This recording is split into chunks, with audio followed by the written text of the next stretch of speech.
Shopify is a global commerce platform that helps you sell at every stage of your business and sell more with less effort thanks to the Shopify Magic, your AI-powered all-star. Sign up for a $1 per month trial period at shopify.com/redcircle, all lowercase. Go to shopify.com/redcircle now to grow your business no matter what stage you're in. Shopify.com/redcircle. Kroger Delivery has one mission: to deliver the freshest food right to your door. That's why our drivers are pros. Our trucks are refrigerated. And when it comes to low prices, we always deliver. With $20 off your first order of $75 or more, there's no better time to get in on the action. Mission accomplished. Restrictions apply. See site for details.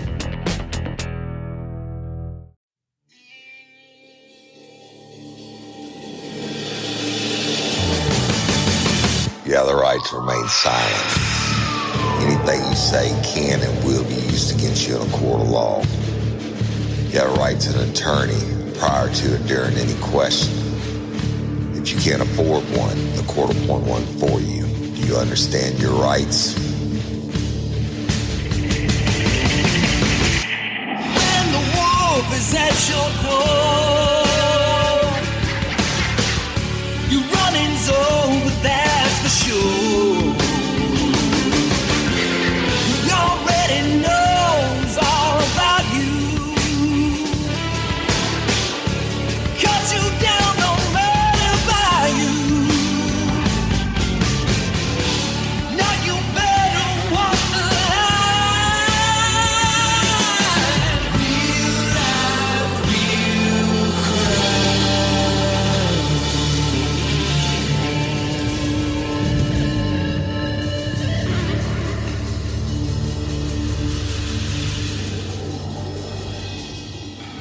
Warning. This episode of Real Life, Real Crime, the podcast, may contain descriptions of acts of violence or that of a sexual nature and should be for people that are 18 years or older. Heed my warning, people. I do not get the facts of these cases off of the internet or from some television show. The facts I'm retelling you were presented to me by the victims of the crimes or the perpetrators who committed the crimes against the victims. My descriptions of the crime scenes, what I saw with my own two eyes. If you're going to get offended, please turn this podcast off now. Thank you. Hello, everybody, and welcome to this episode of Real Life, Real Crime, the podcast. And as always, I'm your host, Woody Overton. Today, continuing with the death penalty phase of Scott Peterson on the series Scorched, State versus Scott Peterson. Holy smokes, y'all. This thing is so bad in so many ways.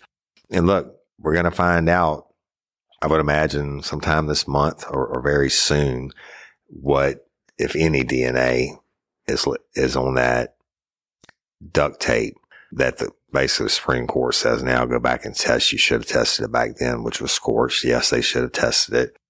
And I'm telling you, if it comes back to anybody but Scott Peterson, dude's going to walk. So then this will all become relevant, right? But we're going to continue with the death penalty phase. And thus far, I just ended the last episode with Scott's dad. And look, I would want to hang that motherfucker if I had to listen to that stupid shit. He's like, yeah, did you buy a house in Modesto at this time? Yes. And so you lived in the house in Modesto? Yes. I'm like, no, motherfucker, they didn't live in the house. But he's just asking stupid questions and goes on and on and on. And yes, you had to listen to it. But it's kind of interesting, but you got to listen to it to get the mindset of how fucked up the defense is. And not on the regular trial part, the guilt or innocent phase. I'm talking about now this dude's literally, they're deciding on his life, and you're doing the most scorched angle of trying to put the human face on Scott Peterson that I've ever seen. I mean, it's pathetic. So Y'all, we'll try to roll through some of these testimonies. And the second person the defense calls is Joanne Farmer, who is a friend of Jackie Peterson. Why? No fucking idea. But here we go. So, Joanne Farmer, witness for the defendant, December 1st, 2004. And the direct examination is by defense attorney Pat Harris. And Harris, Joanne, I'm going to say Farmer. Harris, I'll say Harris. Harris. Hi, Joanne. Farmer. Hi, Pat. Harris. Joanne, where do you live? Farmer. I live in San Diego. Harris. I'm going to jump right in. You come to know Jackie Peterson at a fairly early age. Is that correct? Farmer. Huh? Harris. What age were you when you two met? Farmer. 14. Harris. Have you stayed? Farmer. 37 years ago. Harris. You stayed in contact since that time? Farmer. She is close. She's my sister. Harris. You mean that in the figurative sense? Farmer. Yeah. Harris. How did you first meet Jackie? Farmer. I think it was at a bus stop. We lived on opposite sides of town. We went to the same school. So we would have to transfer in the morning at Horton Plaza, which is downtown San Diego. And we would go in and get donuts and hot chocolate while we were waiting for ours. And we would be feeding the pigeons. We had our uniforms on, Catholic school uniforms. And we just loved how they would land on us. We were always trying to clean ourselves up before we got to class. We had a lot of fun. It was a good time. Harris. Now you knew a little bit. You came to learn a little bit about Jackie's background. Farmer. Yeah. Harris. You shared some things in terms of Jackie's background because you didn't have a father. Is that correct? Farmer. My father died when I was 8 years old of an aneurysm. Harris. Jackie experienced something similar to that. Farmer. Yes. Jackie's father was actually murdered when she was 3, I believe. And she spent the next 10 years in an orphanage. So she had only been home for maybe a year when I met her. Harris. You say she spent the next 10 years in an orphanage. Where was her mother? Farmer. Her mother had, I can't remember the name of it. It's a Syria or something. She was an invalid at any rate. So she was hospitalized for quite a while and unable to take care of the 4 children. Harris. 4 children? Jackie was one of 4 children? Farmer. Uh-huh. Harris. Were the other 3 brothers and sisters? Farmer. She has an older brother, John. And then there's Patrick and Jackie and Robert. And Robert is the youngest. Harris. When you met Jackie, she moved back home out of the orphanage? Farmer. Yes. Harris. She was attending Catholic school? Farmer. Yes. Harris. Was that in San Diego? Farmer. Uh-huh. Y'all, I gotta fucking interrupt. It's the same stupid fucking shit. She's already answered about Catholic school, San Diego having to swap buses downtown, the uniforms they wore, whatever. And he started all over asking her, was it Catholic school again? If I'm on the jury, I'm fucking done. Okay, but continuing. Harris. What do you remember Jackie being like in those days? Also, y'all, why are you asking Jackie's fucking friend? why didn't you ask Jackie's husband or whatever? I don't know. I don't get it. Getting back to it. I'm not going to interrupt anymore. Harris, what do you remember Jackie being like in those days? Farmer, she was fun. I mean, she still is fun. She laughs a lot. She's always looking on the bright side. I don't think I've ever seen Jackie really, really down. Always manages to see the good in people, and I don't think she has an enemy in the world. We all rally around her as much as we can because it's fun to be with her. Harris, as you grew a little older, did you end up sort of being separated at some point? Farmer, yes, as I left San Diego when I was 16, and we moved to Northern California and in Santa Barbara, and so we did not physically have contact for quite a while. We'd never lost touch with each other. We were always either telephoning, writing letters, or trying to keep up, We were where we were in our lives at that point in time. Harris, when you separated, did you get to see Jackie interact with her mother in her home? Farmer, yeah, I did. Harris, what was that like? Farmer, they were very close. Helen was a dear, dear woman. Jackie is a lot like her. Just sweet. Just the nicest person you ever want to meet. And I got to spend some time, fortunately, before she passed away. So that was kind of nice. Harris, was it difficult for Jackie in the household? Farmer, yeah, I believe so. She was the only girl, and the boys expected her to do everything for Helen and for them, I think. So she had a real tough time with it. Harris, now, did Jackie also know your mother? Farmer, oh yes. My mother took Jackie under her wing because Jackie and I were so close. And when her mother died, naturally she just became closer to my mom. And I used to tease her and say, Mom likes you better than me. It was the truth in some respects because Jackie didn't get a divorce, and I did.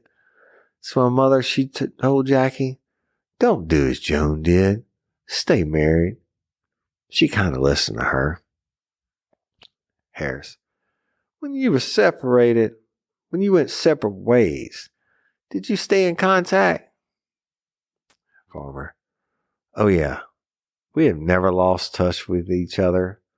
We have always, we may not see each other a lot during those years, but we certainly knew where the other person was in their life, what was going on, and the children, just like family. Harris, back then, did you notice Jackie had any health problems? Farmer, Jackie has always had health problems as long as I've known her. She's had bronchitis, and she would get it almost constantly. I thought it was kind of fun because she had this wonderful voice that all of us girls would love to have had, not realizing, of course, that she was really quite ill. Harris, at some point, did you end up coming back to San Diego? Farmer, yeah, I came back to San Diego in, I think it was 1982, after my mom died. We had my sons and I actually moved to Utica, New York for 4 years after my divorce. And when my mom died, she lived with us in Utica, and we came back to San Diego, and Jackie and I just picked up where we left off. In fact, she was the first person I called when I got back to town, and we just talked for 2 hours. Harris, let me backtrack a minute because maybe I missed a step. I know you separated, went for a while. There was a period you moved back to San Diego then, but before you went to New York, maybe I misunderstood that.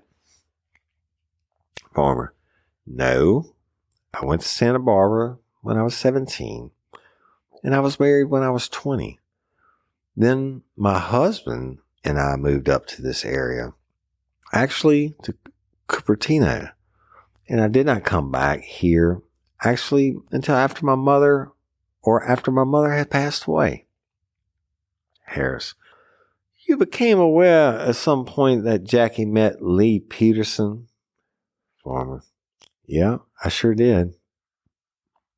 Harris, and you have been able to observe their marriage? Farmer, oh, it's like Jackie Lee. You don't separate one from the other. They have always been close. They have always been very loving, and it's just a great couple. I've never heard them, they respect each other very highly, and I've never heard them have an argument or even say anything, toward that. They're just are sweet, sweet people. They're a sweet couple. You want to set your child up for success? Is your child struggling with a specific subject, or do they need a challenge to keep them engaged? IXL Learning is an online learning program that enriches your homeschool curriculum.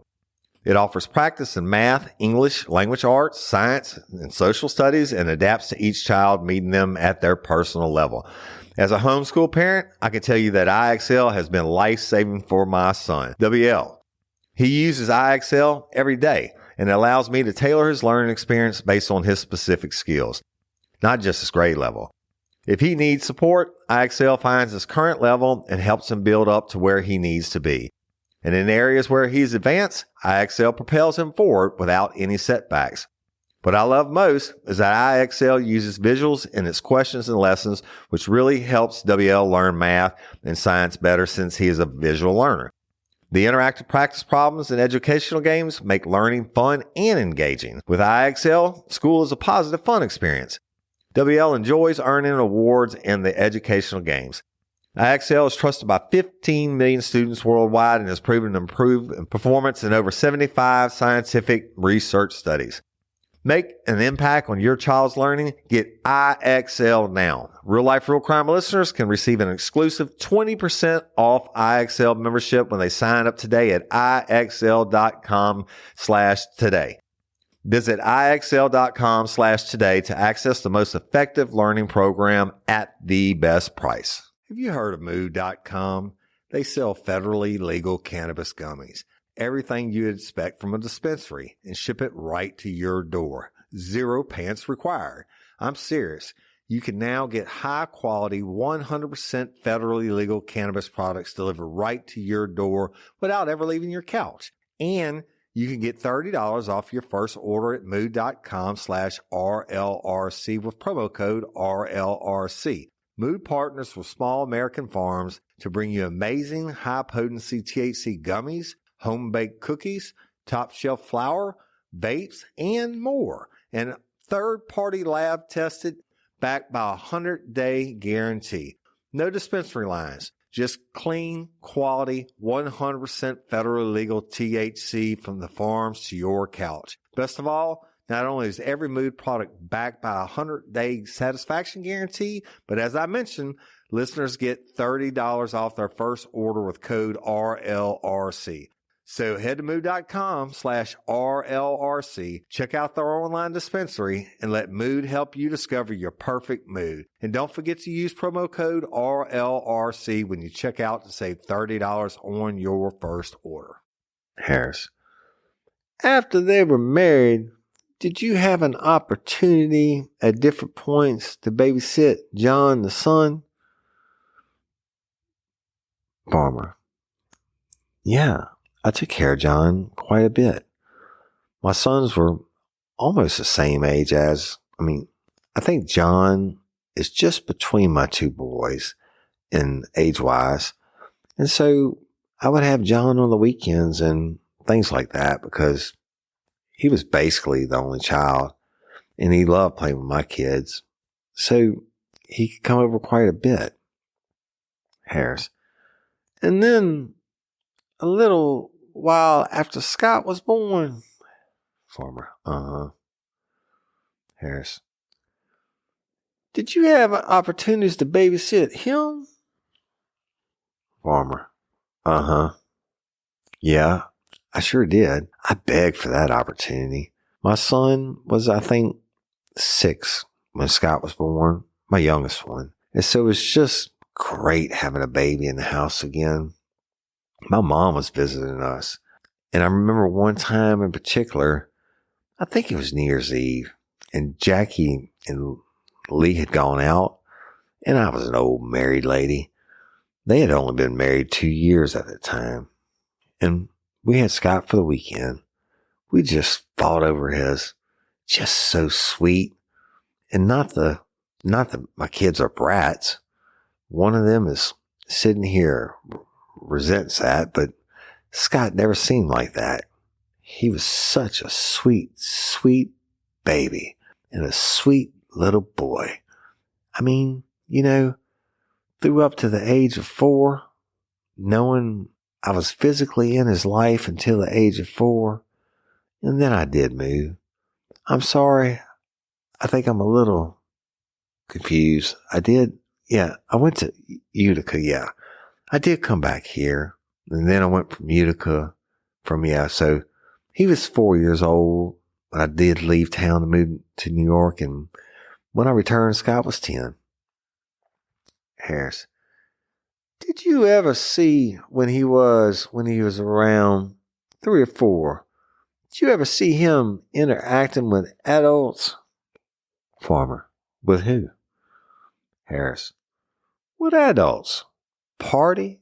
Anything like that? Farmer. Yeah, a little bit. I mean, I know that Jackie and Lee golfed a lot, and I know that they would go along with them. Loved it. Is that what you asked me? Harris. Yeah, sort of how he was. I think you mentioned it one time.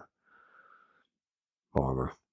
Well, there was a story of Scott taking a little fishing pole with him at first when he was only like 2 or 3, I think.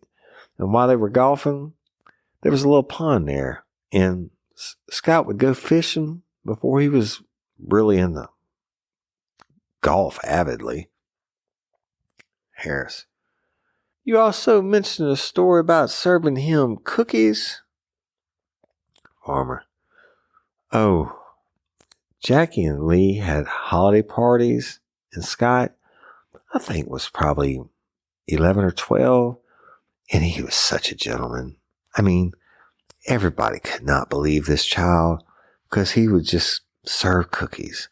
He would come around and talk to the adults, and he was very respectful and very interested in everything everybody had to say.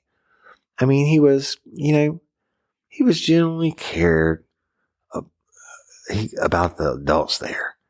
And it was very refreshing to see a young man like that.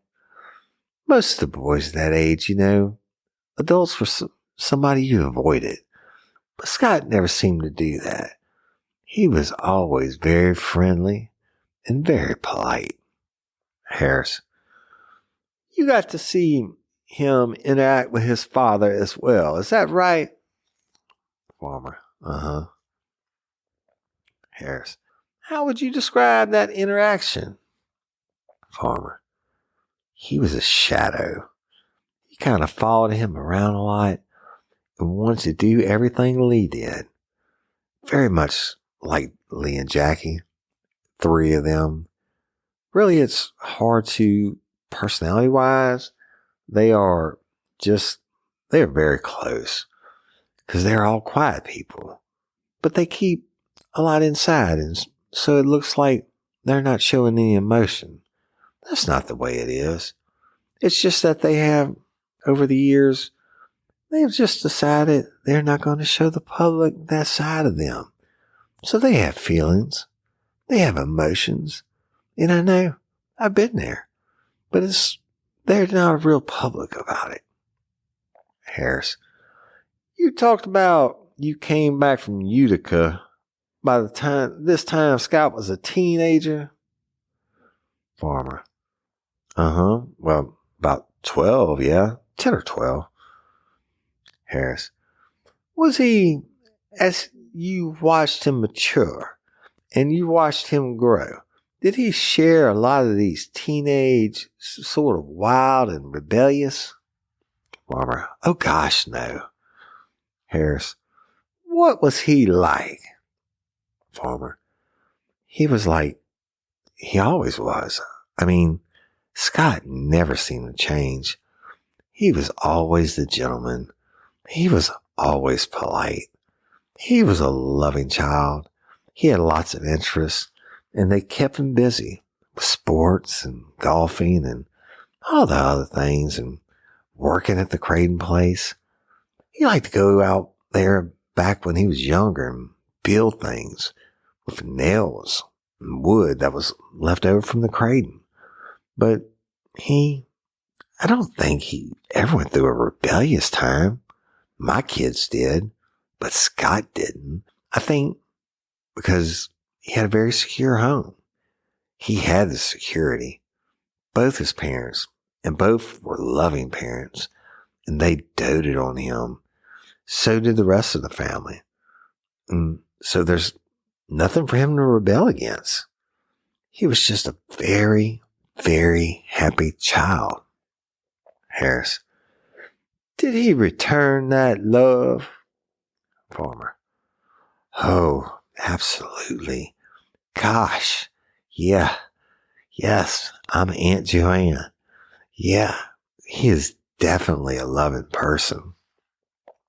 Harris.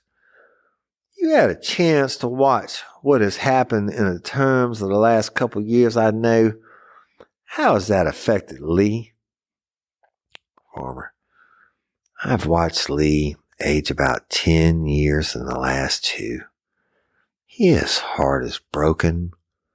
All of our hearts are broken, and he is just devastated. Harris. How's it affected Jackie? Farmer. Same way. She's brokenhearted. Her health seems to be holding its own, but I worry about both of them. I really do. Their health. I mean, I don't know how much more they can take. I don't know how they've taken this much.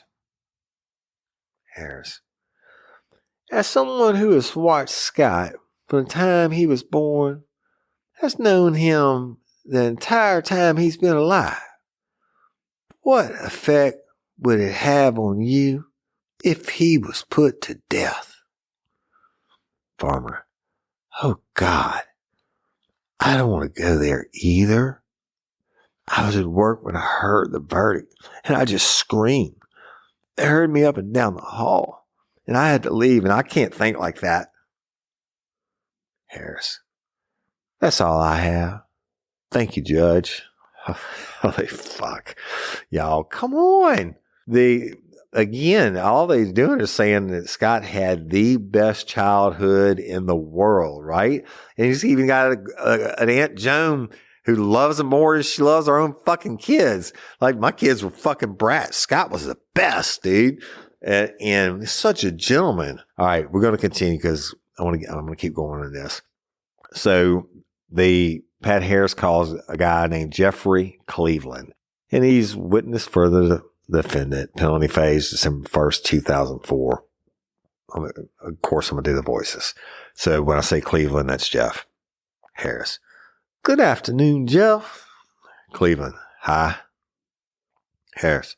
I actually wanted you to put you on after Joanne because you actually know Joanne. Is that correct? Cleveland.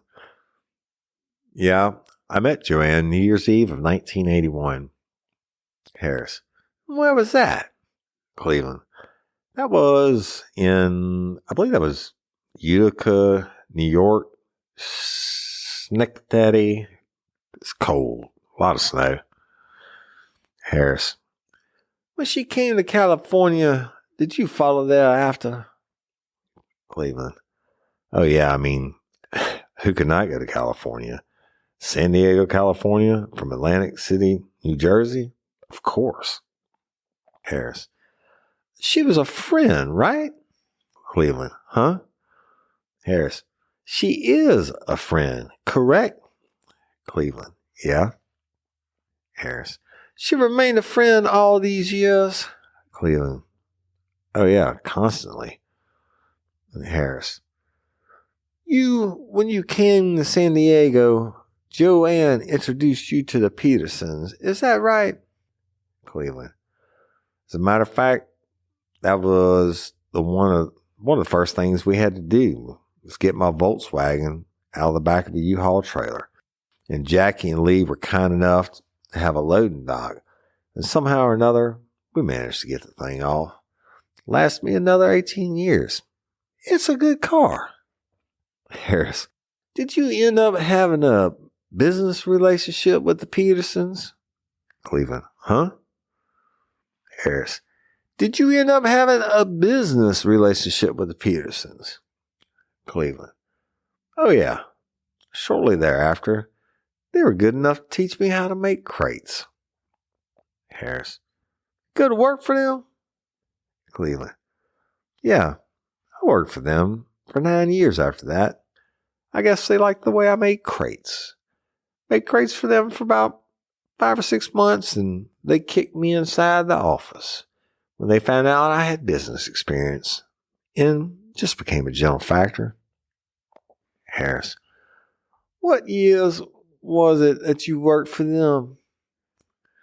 Cleveland.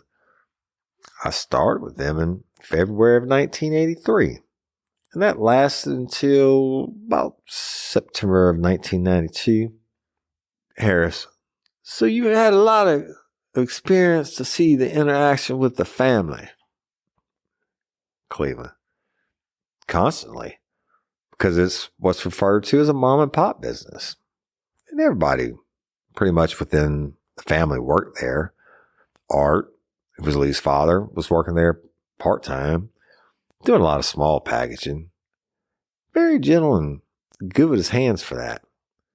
Lee, he was out there.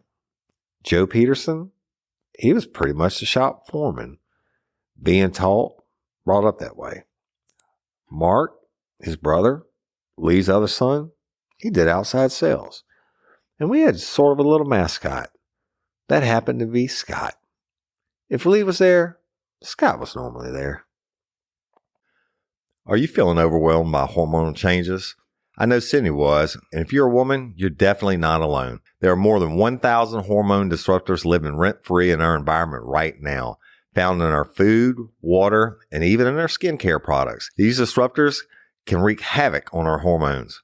Believe me, before Hormone Harmony, I watched Cindy suffer. Not anymore. Hormone Harmony's formula, made only with herbal ingredients, have reduced Cindy's hormonal symptoms, and it helps women of all ages. Then there are the natural hormonal changes our bodies face, such as menopause. While these processes are part of life, they don't have to be uncomfortable. The good news is that you don't have to suffer through it any longer. Hormone Harmony contains science-backed herbal extracts known as adaptogens, designed to help the body cope with stressors, including those chaotic hormonal fluctuations that can disrupt your daily life. Whether it's PMS symptoms like irritability and cravings, or menopause symptoms such as hot flashes and night sweats, Hormone Harmony can help with it all. Happy Mammoth, the creator of Hormone Harmony, is dedicated to improving women's lives by using only high-quality science-backed ingredients. They make no compromises on quality, ensuring that you receive the best support possible. This isn't just a supplement, it has become a phenomenon. Women are talking about it everywhere, with a bottle of Hormone Harmony sold every 24 seconds. And the most important benefit, women express feeling like themselves again. A sentiment echoed in over 30,000 positive reviews. For a limited time, you can get 15% off your entire first order at happymammoth.com. Just use the code RLRC at checkout. That's happymammoth.com. Don't forget to use the code RLRC for 15% off today. Shopify is a global commerce platform that helps you sell at every stage of your business and sell more with less effort thanks to the Shopify Magic, your AI-powered all-star. Sign up for a $1 per month trial period at shopify.com/redcircle, all lowercase. Go to shopify.com/redcircle now to grow your business, no matter what stage you're in. Shopify.com/Red Circle. Harris. What did you observe as far as the family dynamics and the way the operation ran? Cleveland. It's one of the few families that I have ever met that was almost seamless. There was no rough edge where they joined. There was no friction. My impression of Scott was that somehow or another, he sloughed off from Lee. A lot of Lee just fell off. And there was Scott. And everything that Lee did, Scott would do in a smaller way. For instance, Lee was out making crates, using the pneumatic nail guns and staple guns and working on the power saws, cutting wood. Scott was out there cutting wood with a handsaw. He was out there nailing it together with a regular hammer, not a pneumatic hammer. And he was out there building whatever he was building. I could never figure out what it was. It looked like it was very constructive. Whatever Lee was doing, that's what he felt, either by nature or nurture. And that's what he wanted to do. He always expressed an inner contentment and peace in doing it. And a lot of times, you have a kid who is stuck and got to work with my dad. It was never the case. Always there, enjoyed being around his father. And his father always enjoyed having him around. Harris. What were the dynamics like the rest of the family members as far as the business and how it ran? Cleveland. Again, it was, you have to understand. I have to explain one thing about the Petersons. I have never seen a family that was so mellow, if you will. There is no abuse in any level that I ever observed from anyone. There's no physical abuse. There was no mental abuse. There was no emotional abuse. I never heard them raise their voices against him. He never saw anger expressed. And it wasn't as if they kept it all bottled inside. There wasn't anything to keep inside. They were just happy and contented, peaceful people. And they all interacted that way. Lee was his son. Art was the most quality gentleman I ever met. And Lee was Art's son. Joe, same thing. Joe still is. He's just a sweet, gentle, kind man. Couple of kids. Good family man. Doing a nice job running the business, and same thing I observed from Scott. He was just a smooth, a nice, contented, neat little person. Harris. How did they treat you as an employee? Cleveland. Sorry? Harris. How did they treat you as an employee? Cleveland. I never felt as though I was an employee. As a matter of fact, quite surprised once or twice when I received paychecks for what I was doing. I just belonged there. I wouldn't say that they took me into the family, but they made it so that I felt that I belonged.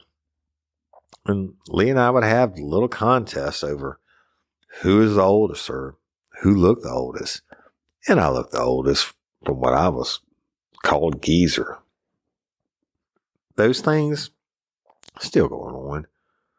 Who's actually the oldest? We haven't determined that yet. Just of a relationship that we had for years and years. We're pretty much parted our ways in 1992.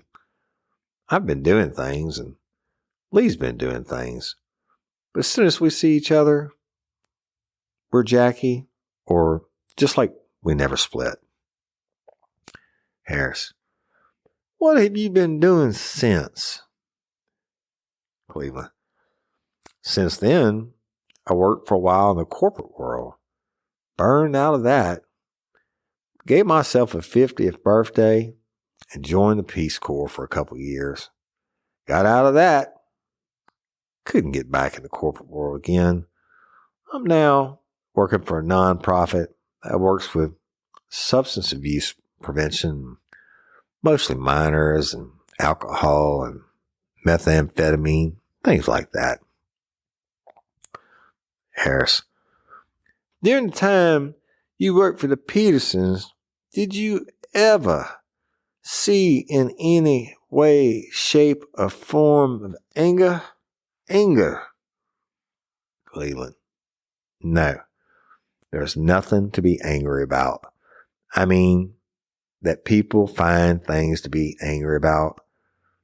They don't have enough sleep, or they're hungry, they're cranky, their car isn't working well. They just take it in stride. Just part of being alive. They were always in control, always contained. There was no great emotion, positive or negative. Everything was just cool. Harris: thank you, Jeff. That's all I have. Holy fuck. Y'all, come on, man. What the fuck did that dude say? They helped him, not Scott, but Scott's parents helped him unload a Volkswagen because evidently he followed Joanne across the country. Maybe she was giving him the booty. I don't know. He says nothing. I mean, they worked and they had age contests and shit. And the whole family never got mad at all. What the fuck? That means what?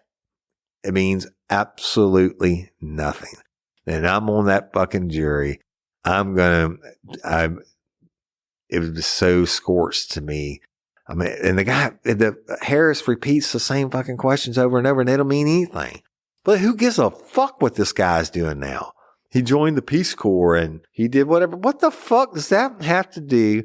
Murdered baby Connor, murdered Lacey Peterson. What does it have to do with it? Nothing. Didn't ask him what it hurt his feelings if Scott was executed. I mean, the whole point is to try to show that Scott has some kind of value left to humanity where you don't give him the ultimate sentence, which is death. He got the fucking death penalty because of this bullshit. And when I continue to read more, you see how fucking ludicrous it is. I don't get it. Anyway, we'll continue it next week. And y'all, it's just fucking unbelievable. The craziness, and stick with it. Cause I mean, it's stupid. Look, by the time we get done with this, they're going to have that DNA test back. And I remember, when DNA was really first widely started being used like in 2000, and it started, getting verified or whatever in court in like 1991, probably somewhere around there. But the state of Louisiana didn't have enough examiners to test it. The state police did it. They did it at the state police crime lab. And I remember having DNA and thinking it was the hot shit and rushing it to the lab with a letter from the sheriff saying, please rush this. This is a homicide. It might have been a person still missing, whatever. And fuck, it'd take 5-6 months to get the results back with a rush letter. That's how it was back then. Now we're 25 years later, or 20 years since he committed, well, I say he committed the murders. And the jury certainly said he murdered Lacey and Connor. And I just don't believe it's going to take that long. All right. You're going to have, the Innocence Project got this push forward on Scott Peterson's behalf. The documentaries have come out and everything else. Holy shit. If it comes back to someone other than Scott, which is totally a possibility. It's a very high, the biggest possibility is there's nothing on it because it sat in the water for however long on our body, right? But I mean, the chances of him even getting any DNA off the shit are so slim.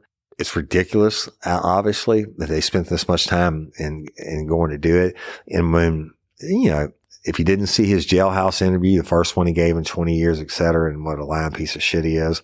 But man, if it comes back to anyone but Scott Peterson, or I'll be almost mad if it doesn't come back at all, because then he'll always have, you know, oh, well, it was on there, but it was washed away in the water with somebody else.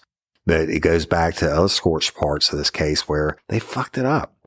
Do your job. The burglary across the street, holy shit. As a cop, you'll never make me believe those two incidents aren't related in some way. And do I think Scott murdered Lacey? Obviously. And Connor? Obviously I do. But did they prove it beyond a reasonable doubt? That motherfucker gets a new trial, y'all. You're going to see Scorched times 1,000,000 because he's going to walk. And then you'll probably get movie deals and whatever the fuck else. But stick with me and we're going to go through it, finish it, and then we'll be back to real life, real crime originals. And hey, let me give a shout out to, because I hadn't done it in a long time, and Chase Tyler and the Chase Tyler Band for making the opening music for Real Life, Real Crime. Yeah, and the closing music. Love y'all. And they're awesome. If you ever get to see them play, go see them play. He can rock a crowd like no other. Thank you, Patreon and Convicts and Apple subscribers. And thank you to our sponsors. And hashtag Justice for Haley. Y'all continue to like and share that. We're about to bust that wide open. And LOPA, Louisiana Organ Procurement Agency. Save lives every single day. I wish I could get to meet some of the people I get to meet, and great organization, nonprofit will always be my jam. Go sign up to be an organ donor. All the myths and the bullshit about, ooh, well, they'll keep you alive just to harvest your organs, or they'll kill you to harvest your organs. That's all fucking urban legend. Okay. These people, I've met them. I've been in their headquarters numerous times. I've met family members since I've been doing the podcast. I've been like, you know what? I've never known about LOPA, and my loved one got to be a hero. It has to be a certain situation, y'all. I mean, you can't just come in and harvest your organs after you die or whatever. But anyway, the lifers messaged me and said, like, I would have never known about it, but my son or my daughter got to be an organ donor, and now somebody else is alive because we're taking a minute to talk about it. So go sign up to be an organ donor. You don't have to be a lifer from Louisiana. You could be a lifer from West Virginia. Go to lopa.org, fill out the questionnaire, sign up, give the gift of life and sight and all that stuff. They do more than organ transplants, y'all. They do all kinds of research and shit. Sign up, be a hero. And I'm Woody Overton, your host of Real Life, Real Crime, the podcast. Until next time or ever, don't let me catch you down on Murder by You. Peace.